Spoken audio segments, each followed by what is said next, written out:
میں کل اسلام آباد جا رہا ہوں، بڑی چانس ہے کہ یہ جس طرح کے حالات ہیں یہاں، حالانکہ میری کوئی سب بیل ہے، میں اور بشرا بیگم دونوں جا رہے ہیں، وہ بھی بیل پہ ہیں، لیکن کوئی پتہ نہیں کہ یہاں کیونکہ قانون اس کے اوپر تو عمل ہو نہیں رہا، تو کسی چیز پر مجھے اریسٹ کر سکتے ہیں، تو چانس ہے کہ میں کل اریسٹ ہو جاؤں گا۔ لیکن میں ایک چیز کلیئر کرنا چاہتا ہوں، کیونکہ انہوں نے ایک پورا پروپیگنڈا کیا ہوا ہے، یہ گورنمنٹ، اب تو سارا کچھ ہی گورنمنٹ چینلز بن گئی نا، اب تو کوئی ہے ہی نہیں جو گورنمنٹ کا پروپیگنڈا نہیں کر رہی۔ دیکھیں، سمجھ جائیں کہ کیس ہے کیا، تاکہ آپ کو ساروں کو ایک القادر یونیورسٹی کا کیس سمجھ آ جائے۔ میں چاہتا ہوں سارے سوشل میڈیا والے سمجھ جاؤ یہ کیس کیا ہے۔ کیس یہ ہے کہ میں نے فیصلہ کیا تھا کہ میں سیرت النبی کے اوپر اس ملک کی فیوچر لیڈرشپ ڈیولپ کرنے کے لیے وہاں ریسرچ کروائیں، ایک یونیورسٹی بنائیں القادر کی، ساتھ اس میں ماڈرن ٹیکنالوجیز، اس میں آرٹیفیشل انٹیلیجنس وغیرہ وہ بھی ہم پڑھائیں۔ لیکن اس کا مقصد یہ تھا، کیونکہ وہ دنیا کی تاریخ کے سب سے بڑے لیڈر تھے، فیوچر لیڈرز پروڈیوس کریں پاکستان میں، ان کی سیرت کے اوپر، ان کی کوالٹیز کے اوپر، کہ کبھی ہم نے اس کے اوپر کوشش نہیں کی اپنے لوگوں کو، ہم دینی باتیں کرتے رہتے ہیں، ان کی دینی سائڈ، لیکن ان کی زندگی، ان کی جو سنت ہے اس کو عمل میں لانے کی کوشش نہیں کرتے۔ تو یہ مقصد تھا اس یونیورسٹی کا۔ اس کے لیے ملک ریاض نے کہا میں اسپانسر کرتا ہوں اس کو۔ یہ 2000 کی یاد رکھیں اپڈیٹس، دسمبر 2018 میں یہ ساری اس کی زمین خریدی گئی۔ مئی کے اندر میں نے اس کی اوپننگ کی، اس کی گراؤنڈ بریکنگ کی، مئی 2019 میں، یہ ڈیٹس یاد رکھیں۔ اس کے ٹرسٹ ڈیڈ میں واضح لکھا ہوا ہے کہ جو ٹرسٹیز ہیں، جو میں ہوں اور جو بشرا بیگم کیوں؟ کیونکہ ان کی بڑا اسٹڈی ہے سیرت نبی پہ، ان کا انٹرسٹ ہے۔ تو عموماً ٹرسٹیز وہ ہوتے ہیں جن کو کسی چیز میں ٹرسٹ ہوتا ہے، مثلا بچے کئیوں کے ڈسیبلڈ ہوتے ہیں، وہ ڈسیبلڈ انسٹیٹیوشنز میں انٹرسٹڈ ہو جاتے ہیں، یعنی خیراتی ادارے ایسے چلتے ہیں، تو وہ ٹرسٹی بن گئے۔ اس ڈیڈ کے اندر لکھا ہوا ہے کہ ٹرسٹیز کو کسی قسم کا فائدہ نہیں ہو سکتا، کوئی تنخواہ نہیں مل سکتی، کوئی ڈیویڈنڈز نہیں مل سکتا، کوئی وہ زمین جو ہے وہ ٹرسٹ کے نام پہ ہوتی ہے، وہ یعنی ٹرسٹی کا کوئی کسی قسم کا ان کو فائدہ نہیں ہو سکتا، اس ٹرسٹ ڈیڈ کے اندر لکھا ہوا ہے۔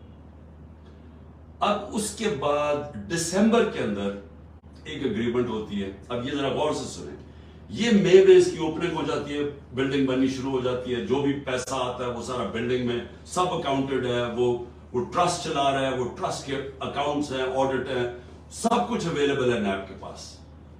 اب ہوتا کیا ہے کہ دسمبر کے اندر ایک اگریمنٹ سائن ہوتی ہے ملک ریاض کی اور انگلینڈ کا، جس کو NCA کہتے ہیں، ان کا ایک ادارہ ہوتا ہے انگلینڈ کے اندر، اس کے بیچ میں اگریمنٹ سائن ہوتی ہے۔ انہوں نے ملک ریاض کے اکاؤنٹس فریز کیے ہوتے ہیں کہ سسپیکٹڈ ٹرانزیکشن ہے، یعنی ہم سسپیشس ٹرانزیکشن ہیں، ادھر انہوں نے اکاؤنٹ فریز کیے ہوتے ہیں۔ ملک ریاض اور NCA فیصلہ کرتی ہے آپس میں سیکرٹ اگریمنٹ میں کہ یہ جو پیسے ہیں 190 ملین پاؤنڈز ہوتے ہیں، اس میں 190 ملین پاؤنڈز، وہ میں جو سپریم کورٹ کا جو اکاؤنٹ تھا جس میں ملک ریاض نے پیسے دینے تھے، سپریم کورٹ نے کہا تھا فائن دو، وہ اس میں وہ کہتا ہے کہ میں اس میں ڈپازٹ کرتا ہوں۔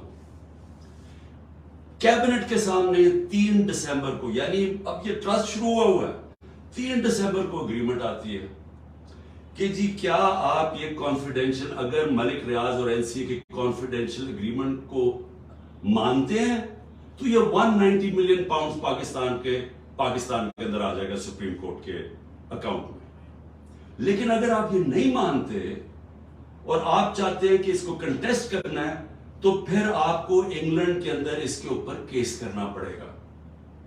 اب وہاں ہمارے وکیل بیٹھے ہوتے ہیں، ہمارا لائر بیٹھے ہوتے ہیں، ہمارا لا منسٹر بیٹھے ہوتے ہیں، وہ ایڈوائز کرتے ہیں کہ پاکستان $100 ملین باہر لٹیگیشن میں ہار چکے اب تک، اور کوئی چیز ہم باہر سے ریٹریو نہیں کی، تو ہمیں باہر پہلے ثابت کرنا پڑے گا کہ یہ پیسہ پاکستان سے منی لانڈرنگ ہو کے آیا ہے، پھر اور یہ 5-6 سال کیس چلے گا، اور پھر اگر آپ کیس ہار گئے تو یہ پیسہ انگلینڈ میں رہ جائے گا۔ یہ کیبنٹ کے سامنے یہ فیصلہ آیا، یا آپ $190 ملین لے لیں اور پاکستان کے سپریم کورٹ میں چلا جائے، اور یا پھر یہ پیسہ آپ کنٹیسٹ کرنا چاہتے ہیں تو کیس کر کے انگلینڈ میں اپنی کریں، اور اگر آپ جیت جاتے ہیں 5-6 سال لگیں گے پاکستان آ جائے گا، لیکن اگر آپ نہیں جیتتے تو وہ انگلینڈ میں رہ جائے گا۔ یہ تھا فیصلہ۔ کیبنٹ فیصلہ کرتی ہے کہ جی ہمیں $190 ملین آ رہا ہے، کبھی اتنا پیسہ آیا نہیں، ہم ایکسپٹ کر جاتے ہیں۔ اب یہ کیس انہوں نے میرے اوپر کیا بنایا کہ جناب میں نے حالانکہ مجھے ذاتی طور پہ فائدہ ہوا ہے، مجھے ذاتی طور پہ کیسے فائدہ ہوا ہے؟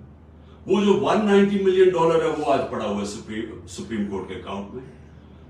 اگر وہ سمجھتی ہے نیب کے برا، یہ گورنمنٹ سمجھتی ہے کہ وہ ٹھیک بات میں نہیں آیا، وہ دوسری طرف آج آپ جا کے ریٹ کر دیں، آپ نیب ریٹ کر دیں سپریم کورٹ میں کہ یہ پیسہ دوسری بات میں لے آئے، وہ پیسہ تو پاکستان آ گیا نا۔ اور مجھے اس سے کیا فائدہ ہوا ہے؟ اور دوسری طرف کہ القادر یونیورسٹی سے مجھے کوئی فائدہ ہوا ہے؟ القادر کے سارے اکاؤنٹس آپ کے پاس پڑے ہیں، مجھے کیسے فائدہ ہوا ہے؟ نہ میں کچھ سیلری لیتا ہوں، نہ کچھ لیتا ہوں، مجھے کدھر سے فائدہ ہوا ہے؟ یہ ایسا ہے کہ شوکت خانم سے مجھے فائدہ ہوا ہے، یا میں نمل یونیورسٹی سے فائدہ ہوا ہے؟ میں ٹرسٹی ہوں، ٹرسٹی نہ کوئی سیلری ڈرا کرتا ہے، نہ اس کا مداخلت ہوتی ہے، وہ ایگزیکٹو بورڈ چلاتا ہے۔ یہ ہے کیس جس پہ مجھے انہوں نے وہاں سے اغوا کر کے رینجرز نے پکڑ کے اٹھا کے لے گئے تھے۔ یہ ہے وہ کیس کہ نہ مجھے کوئی فائدہ ہے، نہ کوئی ذاتی فائدہ ہے، نہ وہ ثابت کر رہے ہیں، لیکن کہہ رہے ہیں کہ کیونکہ کیبنٹ میں فیصلہ ہوا آپ کو پتہ نہیں۔ یہ سمجھ جائیں، کیونکہ ہو سکتا ہے کہ مجھے جب کل پکڑے اور انہوں نے ساری چیزیں کرنی ہیں، یہ میں نیب کی انویسٹیگیشن جوائن کر رہا ہوں، میں آپ کو بتانا چاہتا ہوں کہ یہ ہے وہ کیس۔ جی